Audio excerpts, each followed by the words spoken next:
آریان خان ټایم مونږ سره بالکل کم طرف ته روان دی که نو زه هم چې ستاسو هغه میسج وورو تاسو یو سپیشل میسج راغلی دی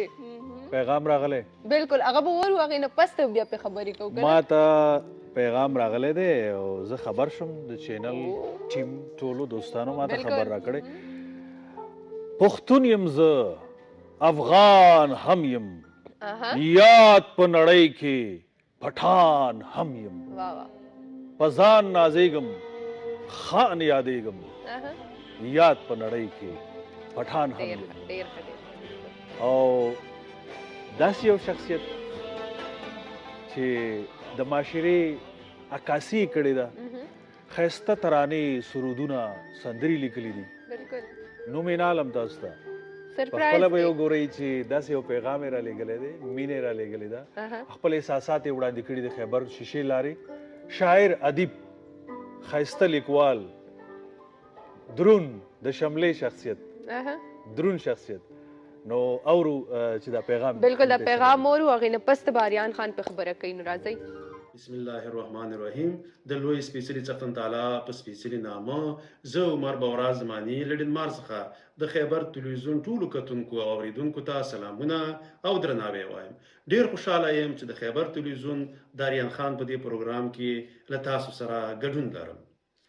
خیبر تلویزیون د خیبر پښتونخوا لومړنی پښتو چینل دی چې په پښتو ژبه یې خپرونې پیل کړي خیبر تلویزیون د مسافرو لپاره ځانګړي پروګرامونه لري تر څو د دوی ستونزې مسؤلو چارواکو او پښتون ولس ته ورسوي له دې سره سره د پښتو ژبې لیکوالانو شاعرانو هنرمندانو او سندرغاړو ته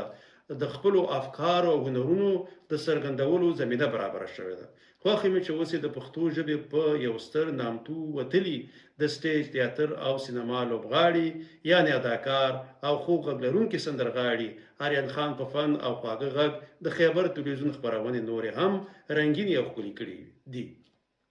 ټولو پښتنو افغانانو ته د سوکاله او د خوښۍ ډک ژوند غواړم الله جل جلاله دې پښتانه افغانان د علم او پوهې په ګاڼه سمبال کړي ښه وختونه او پروګرامونه ولرئ عمر بورا زمانی شاعر لیکوال ادیب د فرهنګ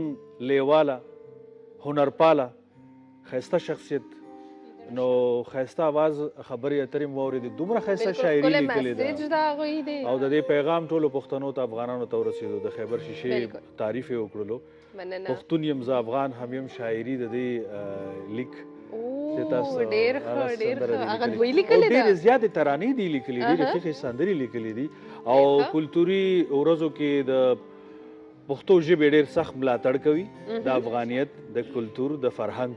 نو ډېر زیاته مننه الله دې د عمر خاون کا د اوږد عمر خاون کا صحتمند اوسي تندرست اوسي آمین قسم که آریان جان گفتن واقعا شعرهای افغانی و شعرهای خیلی مشهور پشتو واقعا مدیون شاعری آنها هستند و خیلی خوش شدیم که پیام خیلی زیبای شما را دیدیم تشکر که تو پیام خوبی را بر ما فرستادین و واقعا خوش شدیم که پیام شما را دیدیم ډیره مننه ډیره مننه زه وایم چې خبرې اترې زموږ کې ښایسته میسج هم موږ واورېدو د هغوی ډیره مننه